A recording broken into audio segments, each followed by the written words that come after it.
Hello and welcome everyone to a new series on adventure map making. Yes, I am not really known for adventure map making, but today is the start of a brand new adventure where I just, work on making an adventure map. Who knows how long I'll be working on this for. We'll be doing this in many different parts. Today's main focus is simply going to be one goal. Get a story down so I know what I'm making and get a good start on the game. The reason that I was inspired to make an adventure map as well is because I recently made a minigame using command blocks, and I learnt a lot about command blocks and commands in general, and I want to take that to the next level. By the way, I did just release that game that I was talking about just then, so if you want to go check that out, it's called Attack of the Corrupt. It's in the description below. Now that I've released that, my skills on developing adventure maps in Minecraft with command blocks have gotten higher to where they were before, so that's what encouraged me to start off another adventure map. Yeah, so I've got a couple items in my inventory, just some dyes, the glow ink sac, signs, book and quill, just so we can start writing down our ideas. So you're probably wondering, what type of map am I making? That is a good question because I don't know yet. However, I have thought up of a couple ideas, and this is one of them. The Fallen Beacon. Pretty simple. It's probably a name that's probably somewhere out there, I just haven't come across it yet. I think there are many adventure maps when it comes to beacons and all that type of stuff, so yeah, just ignore all those. We're making our own one here. Coming up with lore and a story and a game style and all that type of stuff is going to be difficult, considering that basically every single genre, every single game, every single story has already been made. So there's going to be something in the world that I'm going to be copying the style of.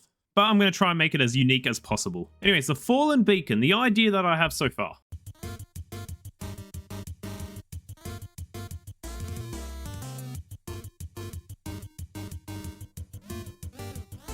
I've got a basic idea now, and I threw all my ideas on a piece of paper.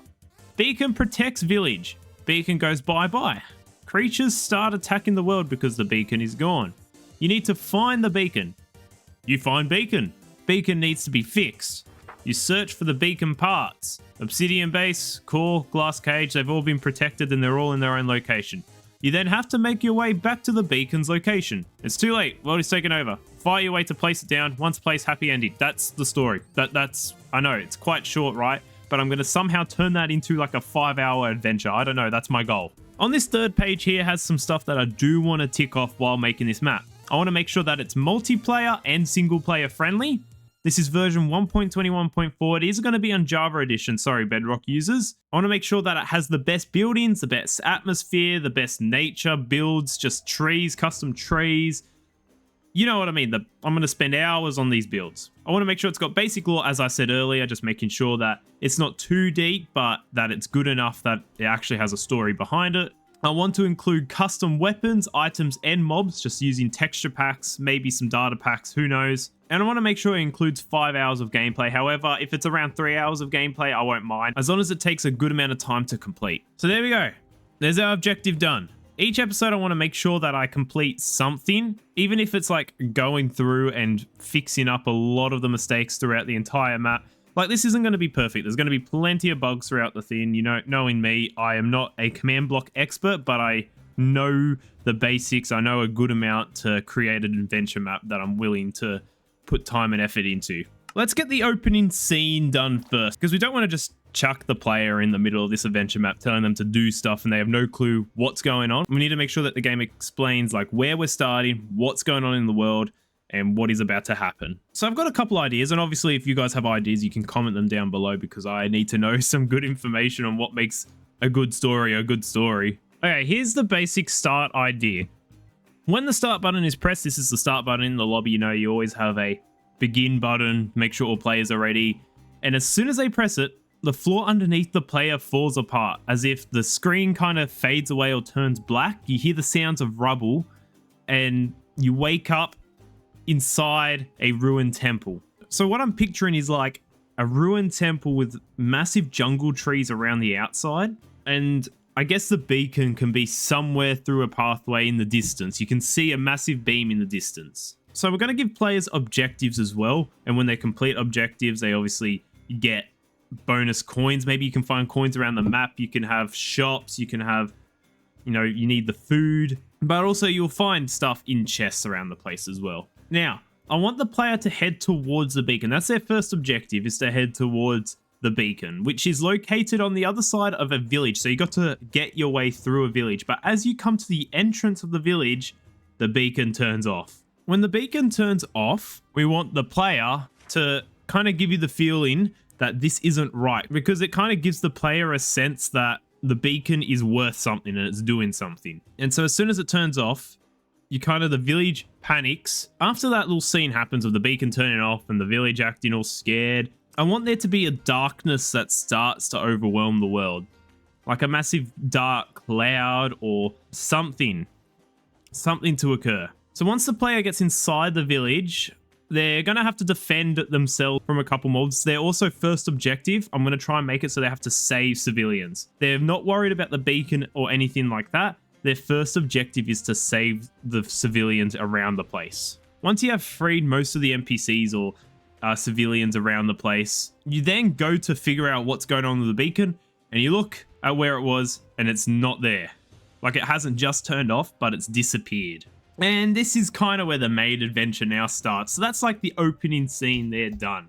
So I've just created a quick little example of what's going on. I think you guys already do, but basically you start here and you move on. You pick up like coins, maybe some weapons on the pathway along the way. You get to the entrance of the village. The villagers start panicking because the beacon disappears. You then go in and you save some other people from the incoming mobs. So you protect the village, attack mobs, and then you get to the beacon and you realize it's gone, and that's where your adventure starts. So that's the gist of what's going on. So I don't really have anything else to say apart from I'm ready to get building. I'm ready to start this opening scene. I won't do too much, but let's just get a good start on the opening scene.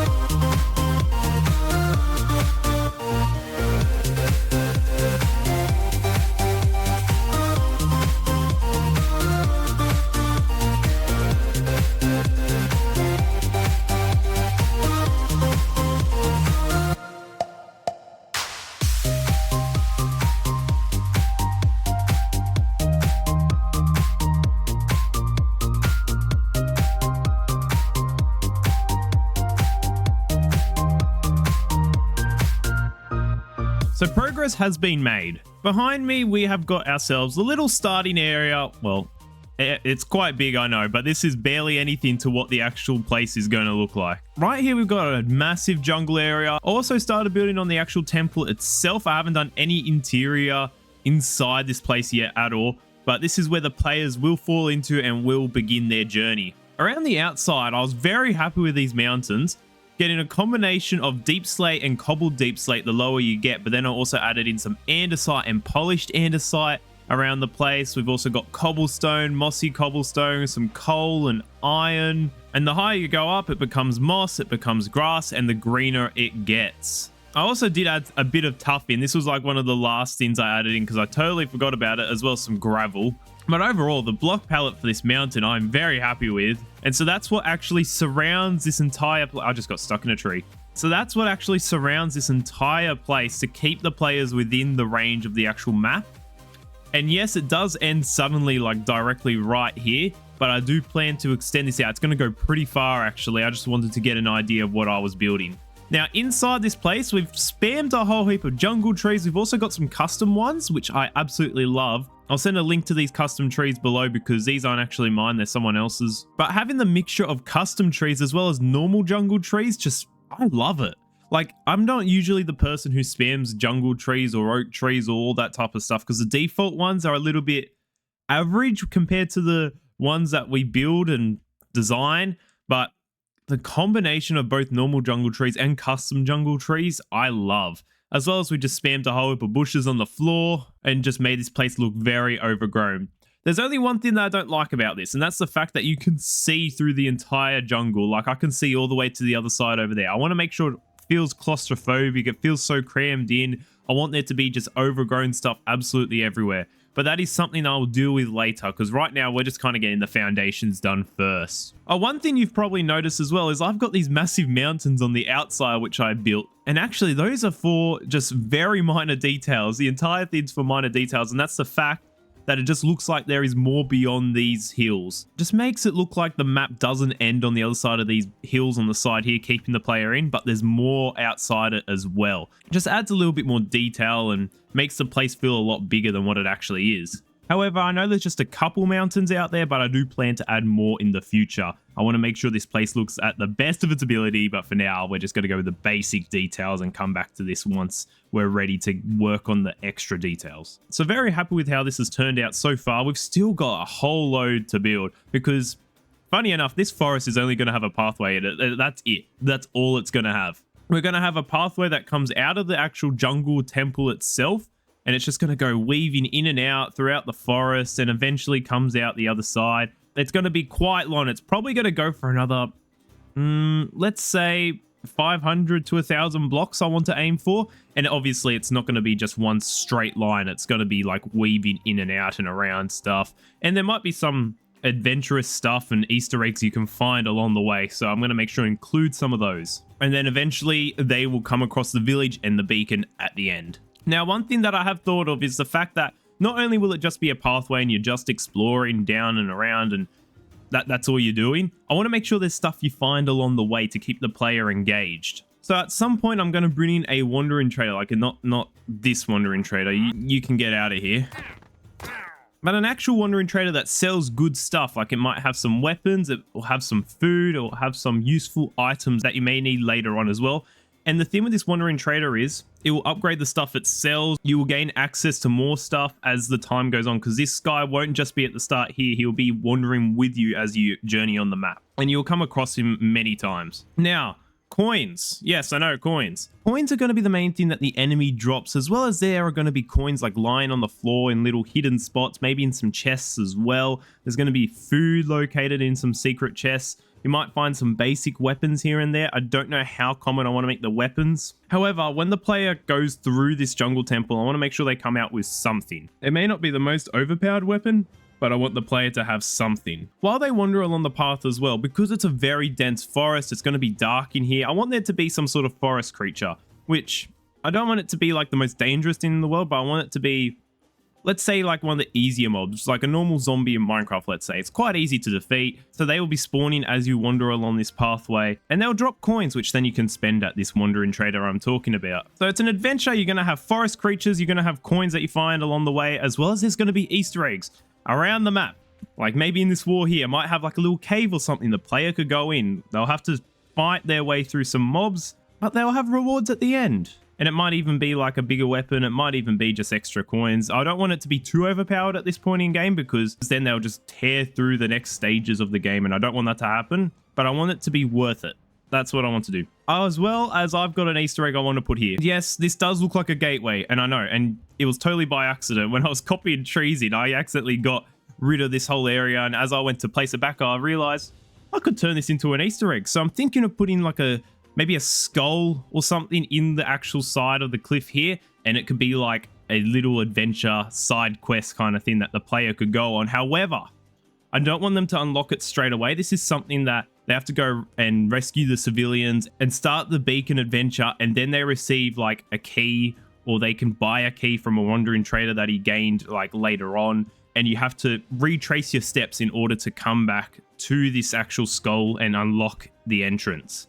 However, I only plan it to be a side quest, and I don't plan it to be an actual part of the adventure, but it will just be interesting for the people who want to actually travel back and see what they unlock at this place. So that's the idea so far. However, I don't think I'm going to get building on this anymore in this episode. I want to get onto the next stage, which is designing these coins and designing a wandering trader and designing, I don't know, these forest creatures. We'll worry about the temple later. It is a bit empty, but I want to actually spend a bit of time on the interior of this. I know that there is just a little interior here, but I'm actually going to do a lot more with this temple than you think. They're going to fall in, and there's actually going to be like some parkour, there's going to be some mazes. That's what I want to get involved in this actual jungle temple itself. Make it feel like it's a lot bigger than what it actually is. So that's the goal. So we need to actually get designing. We need to design some forest creatures, and we need to design some coins. Okay, so we're in Blockbench right now. We're going to create a coin, and we'll name it coin 1 actually, because I'm going to create 3 different types of coins. There's going to be a coin on the ground, which is worth only 1. We're going to create coins that are worth 3. I'm going to create coins that are worth 5. So I don't expect these coins to need to be that big. They're going to be very small, actually. So, and also don't judge my block bench skills. I am not a pro at this stuff. Okay, that's simply the shape I want this coin to be. It is like, what, 4 pixels by 4 pixels in size? There we go. That's our coin done. That's all we need. That's legit all we need. There we go. That looks a little bit better. Yeah, I like that. That looks really good. Now let's transport this into the game. Now that the pack's on, it should hopefully, yes, it does. We've got ourselves the coin in game. Now let's quickly test it out and make sure that it works with item frames. That's a little bit small maybe, but it definitely works. And then if I do data, not data pack, data merge entity, and then I do that, and then I change it to be invisible. If I could spell 1B, that still works. And the coin isn't floating, it's on the ground, which is excellent. I think that actually might be a decent size because it makes sure that the player keeps an eye out for them. So the main game mode I want the player to be in is actually adventure mode because I don't want them destroying stuff, but they can still collect it out of the item frame, which is good. However, they can get the item frame back, and I don't want that. Even when the item frame is invisible, I can still collect the item frame, and I don't want the player to be able to do that. So I need to find a way around this. So there is a solution to actually use a repeating command block. Let me go into adventure. So I can still get the coin, but it destroys the item frame, which is a possible solution. However, it is continuously ticking and checking that there are item frames on the ground, and it could cause a little bit of lag in the long term because I don't know how many command blocks there are going to be. For now, I don't mind sticking with this, but there is definitely better ways than this. But there's another thing about this as well, and that is the fact that you can still hear the item frame when you break it. So the player knows that there is actually an item frame there. So the next thing I could possibly do is actually mute the item frames and make the sound they make non-existent, basically. Mute them is another way of saying it. You know what? There was a way better way I could have done this. And I'm glad I figured it out. I was picturing, okay, we need to destroy the item frame when the player breaks the coin and I want the player to collect it. However, I think this way is a lot better. So let's say there's a coin there, you know, let's make the armor stand invisible just to make it realistic. Let's say a player finds this coin. Oh, let's go collect it. They walk over it, they hear a little din as if they picked it up, and they've got 1 next to their name when you press tab. That is because that number 1 you see there is actually the amount of coins that player has. So if I walk over this, you see it's changed to 2 now. And I do it again, changed to 3. That shows the currency that the player has. So I think that's a way better way of doing this. But now, we've got another 2 set of coins that I need to make. One that is worth 3 and one that is worth 5. And I might even make one that's worth 10, who knows. And I also need to move these command blocks to a better location because at the moment they're kind of just floating and, you know, just sitting in the middle of this forest. So I need to move that. I'm going to quickly create a command block chamber where I just have all my command blocks. And then I'm going to add in 3 new sets of coins. So I shall see you very soon. Whoa, you guys are not supposed to be looking like that. And there we go. All coins have been made. We've got ourselves the 1 coin, the 3 coins, the 5 coins, and the 10 coins. I think by next episode I need to make these bigger because they are a bit small, I'm not going to lie. So I will increase the size of these by next episode, but let's just get the main function done. So now that we've got all the coins organized, you see that they still only give 1 though. They don't actually give the full amount that they're actually worth. So we've got to fix that now. This part shouldn't be too difficult. All I'm doing is copy and pasting. So I think I've got it all working now. Coin 1, coin 2, coin 3, coin 4. So if I walk over the normal one, as you saw, it goes up by 1. I've also got this reset coin command block here so I can reset it back to 0. If I run over the 3 coins, I go up by 3. I go up by 5 for the coin 3. And coin 4 goes up by 10. So now the 4 different coins give you a different amount. So if I just run over these guys, you see that I go all the way up to 19. So that means we're done with the coins. The coins problems are sorted. In the future, when enemies drop coins, they won't actually be physically dropping these coins on the ground. What they're going to do, they're just going to add to your counter, and in chat it would say something like +3 coins added to your amount or something like that. It'll say something like that. So if I put that in chat with that command, yeah, it just says +3 coins. So it could do something like that when it comes to defeating enemies. As you can see, I've also got a quick little platform that I made. It needs to be lit up though, because at the moment I'm just placing glowstone in the ground physically. But today, we made a lot of progress. We got coins up and going, and we got our main starting point built. Yes, I did say that I would probably do a little bit on like the actual forest creatures themselves and whatever else we have around this area, but I've spent ages on this first video just getting an idea of what I'm actually going to do, and we're going to save that till next episode. So next episode, as I just said, we're actually planning on doing those forest creatures. We're going to be dealing with that wandering trader guy that I plan on making, but also one of the main things I need to do is actually finish the actual starting point, which includes this entire forest going all the way to the village. So that's going to be the biggest part of the video. But yeah, I'd like to end off the video here. Thank you all for watching. If you like to keep up to date with this map, make sure to subscribe so you can see all the updates that occur. So I'll see you guys very soon.